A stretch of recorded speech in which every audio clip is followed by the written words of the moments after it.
Kuthi bengingahlabela ngithi lo Jehova wasendulo usenguye lamuhla. Lo Jehova lo wabangela ukuthi Mordekhai athi mayawulala, athi makusa kumbe ngeke lishone akhona. Bekungathi sekufakwe full stop empilweni yakhe, kanti uNkulunkulu ufake ikhoma. Emarekhodi avulwa ebusuku. Kwacondzana nelibito lakhe. Kuthe esikhundleni sekuthi afe, hhayi nethi utawuphila, kepha utawuphakanyiswa. Ngiyathandaza, ube nguMordekhai kuleti khathi. La bekunemafayela, la kuthiwa avaliwe ngawe, aphindze avulwe. La bekungathi kune full stop khona ngawe, kuchubekela phambili, kube ikhoma. Hhayi ukuthi uphume nje, kepha uphakanyiswe. Nasi ngwaselisuku sakavuka udle. Ngicela kokuhlephulela, ngenzaba lethi ummangaliso wasekhathi nebusuku. Your miracle during your midnight hour. Ufika njani kunanga ummangaliso nangu. Lofika ngesikhathi kumnyama indlela ingabonakali. Ngesikhathi kumnyama ungaboni ukuthi uphuma ubheka kuphi la. How do you receive a midnight miracle? Imisebenzi yabapostoli, Izenzo Acts, sahluko 16, verse 6 na 7.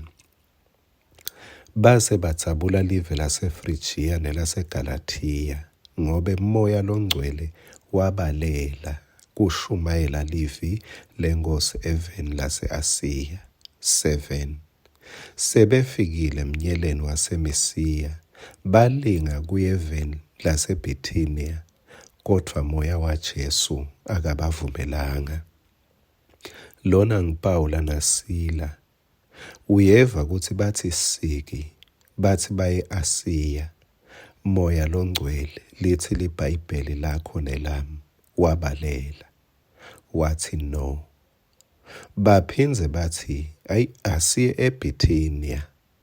Liphindze lithi kodwa Moya loNgcwele akabavumelanga. Sengilomunye no loyo. Bebafisile kumbe futhi bebathandazile. Kepha bathi mabathi bathatha lolo hambo, kwaba nano lochamuka ezulwini. Nayo indlela leya emmangalisweni wasekhathi nebusuku. Yendlula etikhathini tabuno. Kuba mnanzi kuthola yes waNkulunkulu.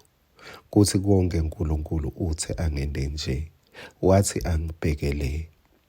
Kepha lo mmangaliso lotakufikisa in your midnight miracle, wendlula kubo no.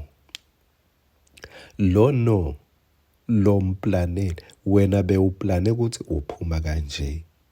Kepha Moya waNkulunkulu, lo bona sephethwe ekucaleni, athi no. Hhayi ngoba akwenyanya, kepha ngoba akuthanza kakhulu. Sihlobo sami, ngithi ake sewucale unake, unothise bono baNkulunkulu. La khona athe no uNkulunkulu, wena wafoselela, wenda ngekucabanga kwakho. Ulahlekelwa yindlela lekumikisa emmangalisweni uNkulunkulu la ulungisile. Kepha uma utawuthi uhamba, kube khona la utawuva khona ukuthi ngazi ukuthi uNkulunkulu uthi no kulokhu. Ngathi uNkulunkulu uthi akakufuni ukuthi ngishonele, akafuni ngisho kanje, akafuni ngende kanje. Utawusekeleka, utambona ummangaliso in your midnight hour. Amen.